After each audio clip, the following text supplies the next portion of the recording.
Morning everyone. आज हम discuss करेंगे कंडीशनल प्रोबेबिलिटी। इससे पहले काफ़ी सारी हमने इवेंट डिस्कस कर ली, जैसे कि यूनियन इवेंट, इंटरसेक्शन इवेंट, उसके बाद mutually exclusive event, independent event, difference event, वो सारी इवेंट डिस्कस कर ली। उसके साथ ही एक टॉपिक है छोटा सा है कंडीशनल इवेंट, और इसको कंडीशनल प्रोबेबिलिटी भी बोल सकते हैं। तो इसका जो नेम है ना, वही डायरेक्ट उसका मीनिंग है। मतलब कंडीशनल प्रोबेबिलिटी या तो कंडीशनल इवेंट, तो उसमें क्या होता है, कंडीशन होती है। 2 या 3 इवेंट है, वो कंडीशनली एक दूसरे से रिलेट करती है। जैसे कि यहाँ लिखा है मैंने A/B लिखा है, तो इसकी कंडीशन क्या होगी और इसकी कंडीशन क्या होगी वो हम देखते हैं। तो इसकी कंडीशन क्या होगी कि पहले इवेंट B बनेगी, उसके बाद ही इवेंट A बनेगी। मतलब जो A इवेंट है वो B इवेंट पे डिपेंडेंट है। तो इसका एक प्रैक्टिकल हम एग्जांपल आपको शेयर करते हैं। तो मैं एक एग्जांपल आपको देती हूँ तो आपको इजीली समझ में आ जाए। जैसे कि मैंने एग्जाम अटेंड की होगी तो ही मेरा रिजल्ट आएगा, तो इसको B को हम क्या बोलेंगे, एग्जाम बोलेंगे, और A को हम क्या बोलेंगे, रिजल्ट बोलेंगे। अगर मैंने एग्जाम अटेंड की होगी तो ही मेरा रिजल्ट आएगा, तो ये हो गया ना कंडीशनल। आप एग्जाम नहीं देंगे तो आपका रिजल्ट नहीं आएगा, मतलब आपका रिजल्ट आएगा ही नहीं। आपने एग्जाम नहीं दिए तो आपने पेपर अटेंड किया ही नहीं, तो आपका रिजल्ट नहीं आएगा। तो ये हो गई कंडीशनल इवेंट। तो ऐसे ही ये एक दूसरे से रिलेटेड है कि बी इवेंट बनेगी तो ही ए इवेंट बनेगी।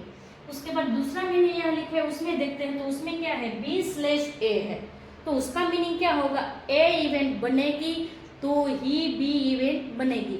उसमें भी हमें एग्जाम और रिजल्ट वाला ही एग्जाम्पल उसका कंटिन्यू करेंगे। तो इसमें क्या होगा, ये दोनों का जो नेम है वो हमें क्या करना होगा, इंटरचेंज करना होगा।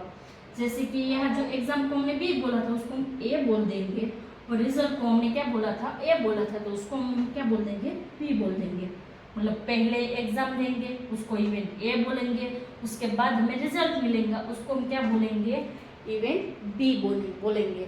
तो ये हो गई कंडीशनल इवेंट। इसमें कोई ज़्यादा मतलब आपको डेफिनेशन थ्योरी पर्पज से कोई याद रखने की जरूरत नहीं है, सिर्फ उसका कॉन्सेप्ट क्लियर होना चाहिए कि इसका मीनिंग क्या है और उसको कौन से पर्पज से यूज किया जाता है। जब कंडीशनल प्रोबेबिलिटी होगी तो हम कौन से इवेंट का यूज करेंगे, कंडीशनल इवेंट का यूज करेंगे। और इसका फॉर्मूला यहाँ मैं आपको लिख के अभी दिखाती हूँ कि इसका फॉर्मूला क्या है। तो फॉर्मूला में काफ़ी बार स्टूडेंट बहुत गलती करते हैं। तो ये फॉर्मूला किस तरह आपको याद रखना है, कहाँ P A यूज करना है, कहाँ P B यूज करना है, उसका शॉर्टकट ट्रिक मैं आपको बताऊंगी। तो पहले तो फॉर्मूला में क्या है, 80% फॉर्मूला सेम ही है, 20% उसमें चेंजेस है दोनों फॉर्मूला में।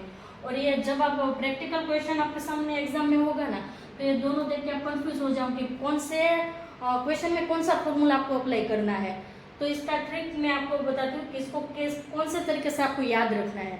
तो पहले हम इसका फॉर्मूला लिखते हैं। तो इसके फॉर्मूला में पहले क्या होगा कि दोनों में ऊपर है ना, ऊपर तो आएगा P of A intersection B ही आएगा। जैसे कि ये P A इंटरसेक्शन B, ये दोनों में सेम ही रहेगा, A इंटरसेक्शन B।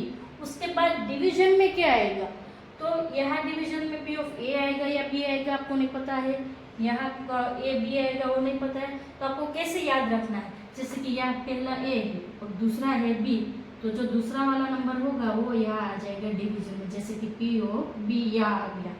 उसके बाद यहाँ पहला है B और दूसरा है A, तो यहाँ डिवीजन में है A, तो इसलिए यहाँ आ जाएगा डिवीजन में P ऑफ A। तो A हो गया उसका फॉर्मूला।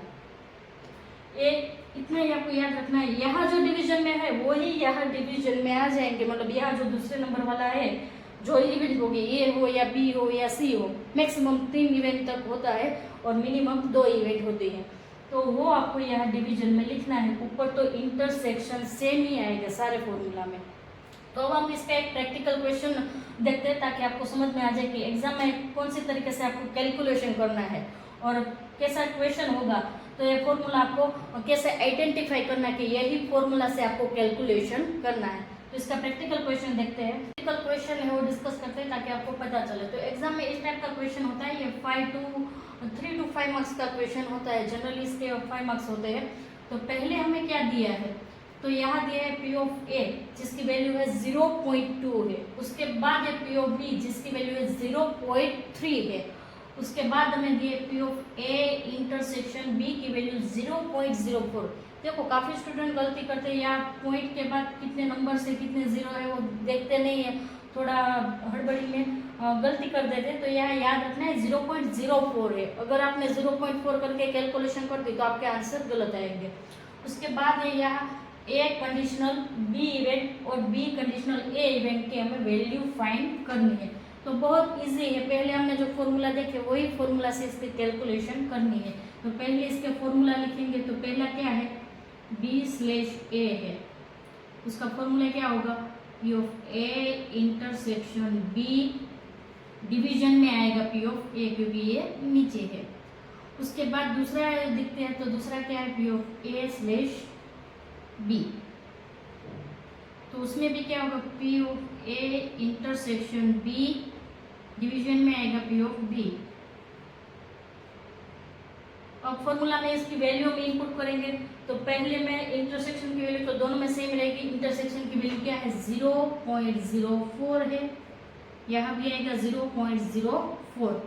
उसके बाद क्या करना है, पी ऑफ ए की वैल्यू आएगी और यहाँ पी ऑफ बी की वैल्यू आएगी। पी ऑफ ए की वैल्यू है 0.2 है और यहाँ पी ऑफ बी की वैल्यू है 0.3। तो इसकी वैल्यू, इसका आंसर आएगा 0.2 और इसका आंसर आएगा 0.13 समथिंग आएगा इसका आंसर। तो ये हो गया इसका सॉल्यूशन। और मैंने अगले लेक्चर में बोला था कोई भी प्रैक्टिकल क्वेश्चन हमारे सामने है तो हमें 3 स्टेप में कैलकुलेशन करना है।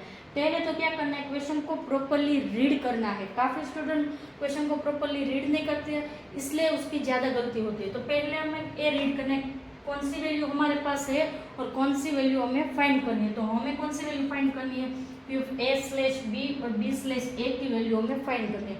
मतलब ये कौन सी इवेंट हो गई, कंडीशनल इवेंट। उसके बाद हम क्या करेंगे, फॉर्मूला आइडेंटिफाई करेंगे। तो यहाँ कौन सा फॉर्मूला अप्लाई होगा, कंडीशनल इवेंट का फॉर्मूला अप्लाई होगा। तो यहाँ कंडीशनल इवेंट का फॉर्मूला हम उसके बाद लिखेंगे। उसके बाद थर्ड स्टेप में हम क्या करेंगे, फॉर्मूले में हमारे पास जो वैल्यू है वो वैल्यू इनपुट करेंगे और लास्ट स्टेप में हमें आंसर मिलेगा। उसके बाद लास्ट स्टेप हमें क्या याद रखना है कि फॉर्मूले प्रोबेबिलिटी की वैल्यू को भी हमें माइनस नहीं, मतलब नेगेटिव नहीं मिलेगी और 1 से ज़्यादा नहीं मिलेगी। अगर आपने कैलकुलेशन की और यहाँ आपको प्रोबेबिलिटी की वैल्यू 1.3 समथिंग मिल गई तो आपकी कहीं कैलकुलेशन में गलती है, तो फिर से आपको चेक करना है। और अगर आपको वैल्यू माइनस मिली, नेगेटिव मिली, तो भी आपको फिर से रीचेक करना है, आपकी कहीं गलती होगी। तो ये 2 बाबत आपको बहुत ही याद रखनी है, क्योंकि काफ़ी बार स्टूडेंट ऐसी गलती कर देते हो। यहाँ आपने नहीं देखा होता कि 0.04 वैल्यू है तो यहाँ आंसर 2 आ जाता और आप ऐसे कॉन्फिडेंस में लिख देते कि आपने सही कैलकुलेशन की पर वो गलत हो जाता। तो याद रखना है पॉइंट के बाद कितने डिजिट है, पॉइंट के पहले कितने डिजिट है, और यहाँ वैल्यू आपको प्लस मिल रही है, माइनस मिल रही है, 1 से ज़्यादा है या तो 1 से कम है, वो सब आपको देखना है। क्वेश्चन आपका कंप्लीट हो जाए उसका आंसर, उसके बाद भी आपको एक बार ऑब्जर्वेशन कर लेना है कि आपने कहीं गलती नहीं की है। तो इस तरह आप कोई भी प्रैक्टिकल क्वेश्चन कैलकुलेट करेंगे तो आपके आंसर कभी भी गलत नहीं होगी। अगर फ्रेंड्स आपको ये वीडियो अच्छा लगा तो वीडियो को लाइक करना, शेयर करना और चैनल को सब्सक्राइब करना। Thank you, thanks for watching.